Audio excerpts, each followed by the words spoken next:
Hi everyone, I'm President Pro Tem TJ Shope with your Capital Check-In. First, congratulations to Senator Rogers. The mirror of her election integrity bill was signed into law this week.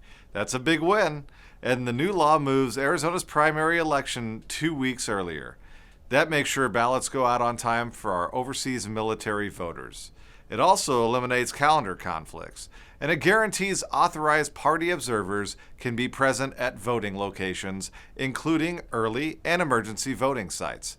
That means stronger transparency statewide. Second, we took action again on tax conformity. The Senate passed HB 2785, the mirror of Senator Mesnard's bill, to lock in $1.1 billion in tax relief and end the chaos and confusion caused by Governor Hobbs's lack of leadership this filing season. During floor debate, Senate Democrats tried to strip out key provisions like no tax on tips, no tax on overtime, and small business tax relief. Republicans blocked the hostile amendment to protect that relief for taxpayers. Then, less than 24 hours after we sent the bill to her desk, Governor Hobbs vetoed it, leaving Arizona taxpayers stuck in the middle. Third, the Senate passed President Peterson's bill to address the law enforcement shortage across Arizona. Departments in rural counties and major cities are struggling to fill positions, and that means longer response times and more strain on officers already serving. This bill creates an expedited pathway for honorably discharged military police to transition into civilian law enforcement while still meeting Arizona's standards. It now moves forward in the legislative process as we continue working to strengthen public safety. Fourth, we passed a major anti-fraud package to protect Arizona tax dollars.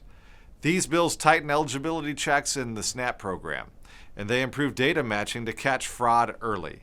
They require able-bodied adults to work or participate in job training, unless they qualify for a lawful exemption.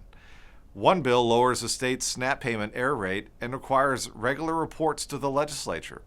If targets are not met, audits are triggered. Another bill stops agencies from quietly waiving work requirements without approval. We also advanced a measure to seek federal permission to limit SNAP purchases to nutritious food instead of soda and junk items. Every Senate Democrat voted no. Fifth, the Senate Finance Committee approved Senator Mesnard's SB 1633. This bill ensures Arizona does not impose a tax penalty on long-term homeowners when they sell their primary residence and move to the next stage of life. Taxing capital gains on a primary home can trap people in houses that no longer work for them. When someone sells their home, the state should not take a cut of the equity they spent years building. And finally this week, we paused for something more meaningful.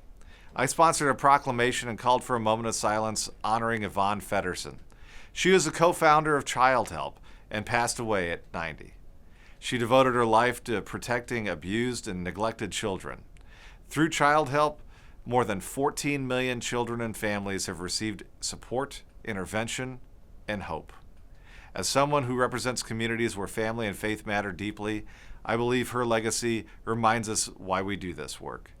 Public policy is about people, especially kids who need someone in their corner. That's your Capital Check-In. I'm TJ Shope. Thanks for watching. And hey, let's all celebrate a very happy 114th Arizona's birthday. We'll see you next week.